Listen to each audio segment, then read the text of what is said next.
శ్రీ శివాయ గురవే నమః. ఇప్పుడు నేను చెప్పబోయే సంఘటన 12 సంవత్సరాల పిల్లవాని జీవితంలో జరిగినటువంటి ఒక మహా అద్భుతం.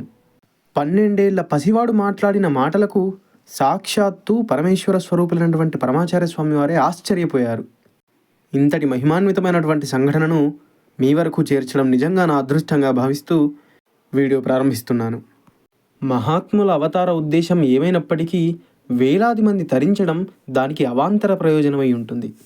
గంగ భగీరథుని యొక్క పితరులను తరింపజేయడానికి వచ్చినప్పటికీ ఇప్పటికి కూడా ఎన్ని తరాలను ఎంతమందిని తరింపజేస్తోంది.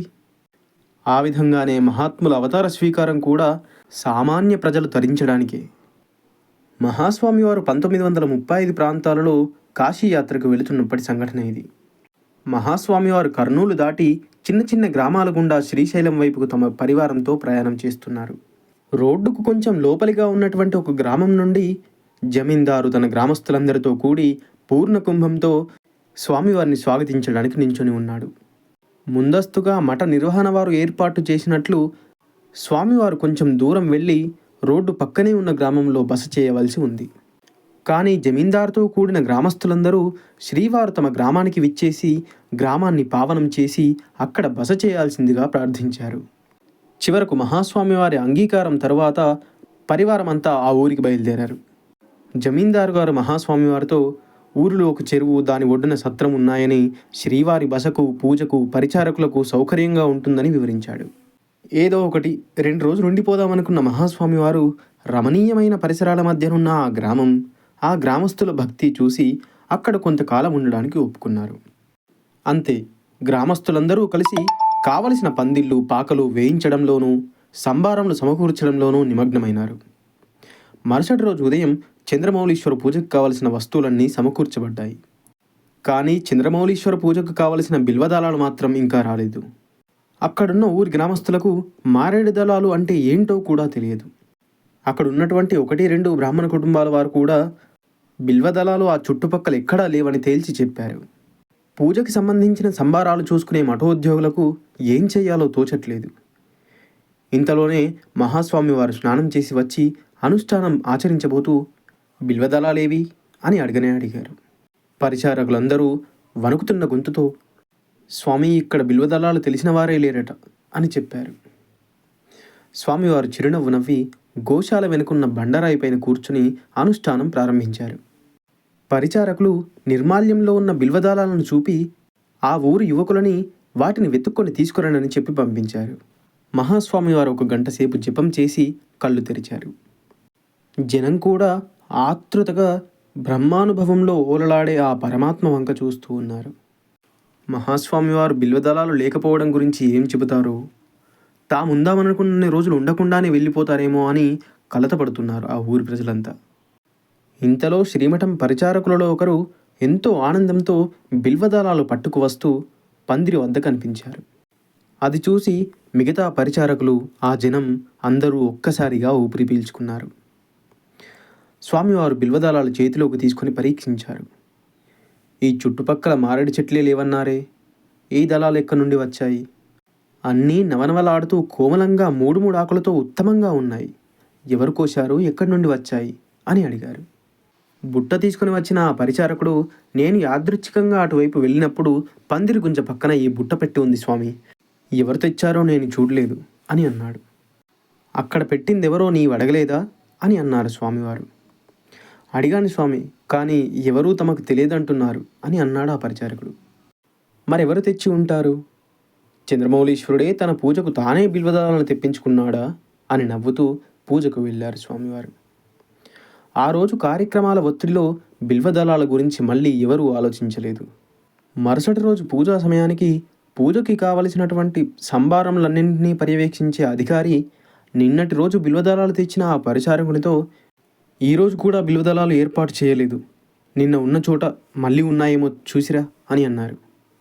ఆశ్చర్యంగా ఆ రోజు కూడా అక్కడ బిల్వదళంలో బుట్ట పెట్టి ఉంది. పూజ చేయడానికి వచ్చిన స్వామివారు సాభిప్రాయంగా అధికారి వంకకు చూశారు. అవును స్వామి, ఈరోజు కూడా అక్కడ బిల్వదళంలో బుట్ట పెట్టి ఉంది అన్నాడు ఆయన. 3వ రోజు కూడా అదే తంతు, కానీ తెచ్చిన వారెవరో ఎవరికీ తెలియదు. చివరికి 4వ రోజు స్వామివారి ఆజ్ఞ మేరకు ఒక పరిచారకుడు పొద్దున్నుండి ఎవరికీ కనిపించిన చోటు నుండి రోజు ఆ బిల్వదళాలు బుట్టపెట్టే స్థానాన్ని పరిశీలిస్తూ కూర్చున్నాడు. వీడియో చూసేసి స్వామివారి అనుగ్రహానికి పాత్రలే వెళ్ళిపోవడం కాదు. దయచేసి వీడియోని లైక్ చేసి ఇలాంటి మరెన్నో మహాస్వామి వారి లీలల కోసం మన ఛానల్ని సబ్స్క్రైబ్ చేయండి. ఆల్రెడీ సబ్స్క్రైబ్ చేసిన వారైతే దయచేసి ఒకరికి షేర్ చేయండి. మీరు చేసే ప్రతి సబ్స్క్రైబ్ మీకు మరిన్ని లీలలు అందించే విధంగా నాకు ప్రోత్సాహాన్ని ఇస్తుంది. దయచేసి సబ్స్క్రైబ్ చేయండి. అయితే ఆ పరిచారకుడు ఎవరికీ తెలియకుండా ఒక చాటున కూర్చొని ఆ బుట్ట పెట్టే స్థానాన్ని పరిశీలిస్తూ కూర్చున్నాడు. సుమారు 8-8:30 గంటలకు తూర్పు పక్కనున్న మామిడి తోపు నుండి ఒక యువకుడు తలపై బుట్ట పెట్టుకుని వస్తున్నాడు. సరిగా దువ్వి ముడిపెట్టని పెద్ద శిఖ, మోకాళ్ళ పైదాకా కట్టిన నీరుగావి పంచతో శుద్ధ గ్రామీణునిలా కనిపిస్తున్నాడు. అతను ఇటు అటు తేరిపారా చూసి తాను రోజూ పెట్టే స్థానంలో బుట్ట పెట్టి వెళ్ళిపోబోతున్నాడు. చాటు నుండి గమనిస్తున్నటువంటి ఆ పరిచారకుడు పరిగెత్తుకుని వెళ్ళి అతన్ని పట్టుకొని శ్రీకార్యం వద్ద ప్రవేశపెట్టారు. ఆ బుట్ట తెచ్చిన పిల్లవాడు భయంతో వణుకుతూ సాష్టాంగ నమస్కారం చేసి నించున్నాడు. భయపడకు, నీవేనా రోజు ఈ దళాలు తీసుకుని వచ్చి ఇక్కడ పెట్టేది అని అడిగారు శ్రీకార్యం వారు. అవునన్నాడు ఆ కుర్రవాడు. మంచిది, సాయంకాలం స్నానం చేసి తల సరిగా దువ్వుకొని శిఖముడి వేసుకొని మంచి బట్టలు కట్టుకునిరా, స్వామివారి దగ్గరికి తీసుకుని వెళ్తాను, ఆశీస్సులు పొందవచ్చు అని అన్నారు శ్రీకార్యం. 3 గంటలకు ఆ యువకుడు శ్రీకార్యం వారు ఆజ్ఞాపించిన విధంగానే వచ్చాడు. దూరం నుండి ఆ యువకుని చూపించి ఏదో చెప్పారు శ్రీకార్యం వారు. స్వామివారు దగ్గరికి పిలిచారు. భయపడుతూ ఎంతో వినయంగా నమస్కరించాడు ఆ ఆగంతకుడు. పేరేమిటి అని తెలుగులో ప్రశ్నించారు స్వామివారు. పురంధర కేశవులు అని స్వచ్ఛమైన తమిళంలో బదులిచ్చాడు. ఓ, తమిళవాడిలో ఉన్నావే, ఇక్కడికెలా వచ్చావు అని అన్నారు స్వామివారు. నా స్వగ్రామం ముసలంపట్టి, మధురై దగ్గరండి. నే పుట్టిన 2 సంవత్సరాలకే నా తల్లి గతించింది. మా నాన్నే నన్ను పెంచాడు. 6 ఏళ్ల క్రితం నాతో బ్రతుకు తెరువుకై ఈ దేశం వచ్చాడు ఆయన. ఈ జమీన్ గ్రామంలో ఆవులు మేపే పని దొరికింది. నేను చిన్నప్పటి నుండి ఈ పనే చేస్తున్నాను. నేను చదువుకోలేదు. మా నాన్నే నాకు ఎన్నో విషయాలు చెప్పేవాడు. ఆయనకు సంగీతంపై మక్కువ. పురంధరదాసు కీర్తనలు, త్యాగరాజు కీర్తనలు వినికిడి జ్ఞానం వల్ల పాడేవాడు. అందుకే నాకు పురంధర కేశవులని పేరు పెట్టాడు. 2 ఏళ్ల క్రితం ఆయన మోక్షానికి చేరుకున్నాడు. నాకిప్పుడు 12 ఏళ్ళు స్వామి. ఆవుల్ని మేపుతూ ఉంటాను. జమీన్లో భోజనం పెట్టి జీతం ఇస్తారు అని అన్నాడు. ఈ చుట్టుపక్కల ఎక్కడా మారేడు చెట్లు లేవంటున్నారు, మరి నీవెలా తెస్తున్నావు అని స్వామివారు ప్రశ్నించారు.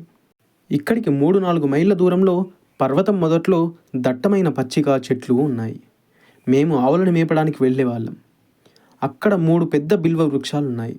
మా నాన్న ఆ ఆకులను చూపి, ఒరే పురంధర, ఈ 3 ఆకులు కలిసిన దానిని బిల్వదళం అంటారా, దీంతో శివునికి పూజ చేస్తే మహావిశేషం అని చెప్పేవాడు. 3 రోజుల ముందు పూజ దగ్గరుండే అయ్యవారు ఇటువంటి ఆకులు కావాలని ఈ ఊరి వాళ్ళకు చెబితే విన్నాను. నాకు వెంటనే ఈ చెట్లు గుర్తుకు వచ్చాయి. పరిగెత్తికెళ్ళి కోసుకొని వచ్చాను. అయితే గొల్లవాడు తెచ్చిన దళాలతో మీరు పూజ చేస్తారో లేదో అని ఎవరూ చూడకుండా అక్కడ పెట్టి వెళ్ళాను. ఇది సత్యం స్వామి అని అన్నాడు.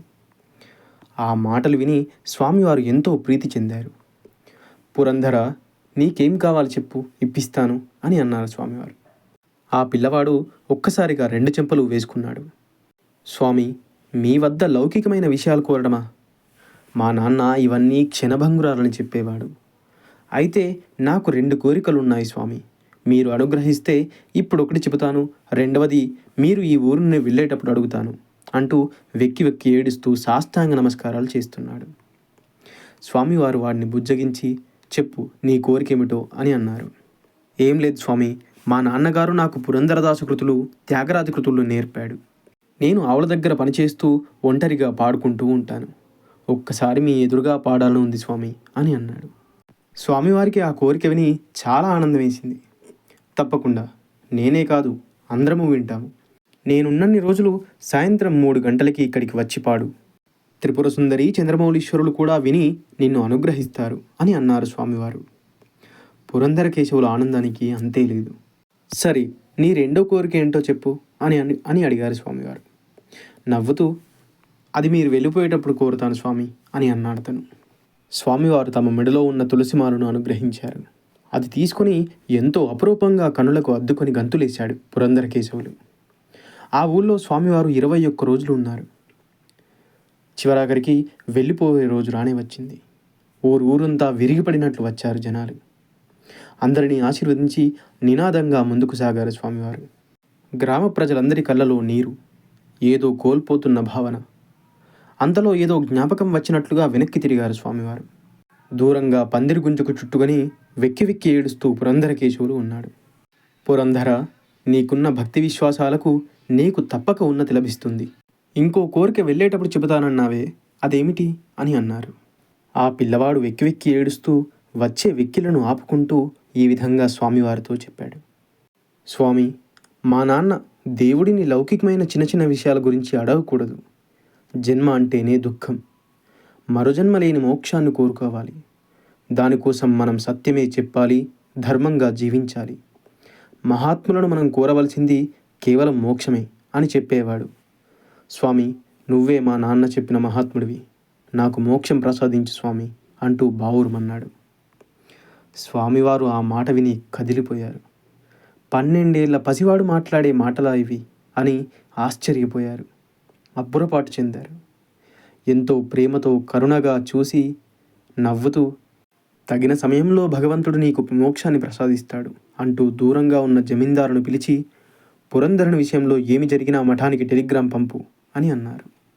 అని అందరినీ ఆశీర్వదించి అక్కడి నుండి వెళ్ళిపోయారు స్వామివారు. చాలా కాలం గడిచిపోయింది. స్వామివారు కాశీయాత్ర ముగించి కంచికి తిరిగి వచ్చారు. ఒక మధ్యాహ్నం హఠాత్తుగా మఠం నుండి బయలుదేరి కామాక్షి గుడిలోని కొలనుకు వచ్చారు. స్నానం చేసి 1 గంట సేపు జపం చేశారు. మళ్ళీ స్నానం చేసి మళ్ళీ జపం చేస్తున్నారు. సాయంకాలం 6 గంటల దాకా ఈ విధంగా 8 సార్లు చేశారు. స్వామివారు ఎందుకిలా చేస్తున్నారో ఎవరికీ అవగతం కాలేదు. చివరిసారిగా స్నానం చేసి మెట్లు ఎక్కుతున్నప్పుడు మఠం నుండి టెలిగ్రామ్ పట్టుకొని, కర్నూలు నుండి టెలిగ్రామ్ వచ్చింది స్వామి. పురంధరకేశవుల ఆరోగ్య పరిస్థితి ఎంతో ఆందోళనకరంగా ఉన్నదట. మరి ఈ పురంధరకేశవులు ఎవరో ఎవరికీ తెలియడం లేదు స్వామి అని అన్నారు. పురంధరకేశవులు కొద్దిసేపటి ముందే కాలం చేశాడు. వాని గ్రామం వెళ్ళినప్పుడు నన్ను మోక్షంకై ప్రార్థించాడు. అతడు మంచి జీవి. చంద్రమౌళీశ్వరుని అనుగ్రహం వల్ల మోక్షం లభిస్తుందని చెప్పాను. కొద్ది కాలంగా అతనికి విషజ్వరం వచ్చింది. శరీర బాధ గురించి పట్టించుకోకుండా మోక్షంపై కోరికతో పరితపించిపోతున్నాడు. అతనికి ఇంకో 6 జన్మలు పొందాల్సిన కర్మ ఉంది. ఎలాగోలా మోక్షం కలగాలని ప్రార్థిస్తూ ఇలా జపం చేస్తున్నా. పురంధరకేశవులు శుద్ధాత్మ అంటూ ఆ టెలిగ్రామ్ తెచ్చినటువంటి ఆ శిష్యునికి చెప్పి మఠం వైపుకు దారితీశారు. స్వామివారు అతనికి మోక్షం లభించిందనే విషయం స్పష్టంగా చెప్పలేదు. కానీ అతని కొరకు మహాస్వామివారు జపం చేసిన తర్వాత పురంధరునికి మోక్షం వచ్చి ఉంటుందనడంలో మరి సందేహం ఏముంటుంది? అయితే అద్వైత శాస్త్రం జ్ఞానాదేవహి కైవల్యం అని చెబుతుంది కదా. ఇంకొకరికి మోక్షం ప్రసాదించడం ఎలా అన్న ప్రశ్న పుస్తక జ్ఞానం కలవారికి తోచవచ్చు. మహాస్వామి వారి తపస్సు చేత అతని కర్మలను దహించడం వల్ల శుద్ధమైన జీవునికి జ్ఞానం కలిగి ఉండవచ్చు. అయినా దీని గురించి విచారం అనవసరమేమో. శ్రీ భగవాన్ రమణులు తమ తల్లిగారితో సహా అనేక మందికి మోక్షాన్ని అనుగ్రహించారు అంటూ శ్రీకార్యం చెల్లా విశ్వనాథ శాస్త్రి గారు వివరించారు. అపార కరుణాసింధుం జ్ఞానదం శాంతరూపిణం శ్రీ చంద్రశేఖర గురుం ప్రణమామి ముదాన్వహం. సర్వం శ్రీ గురుదివ్య చరణారవిందార్పణమస్తు. స్వస్తి.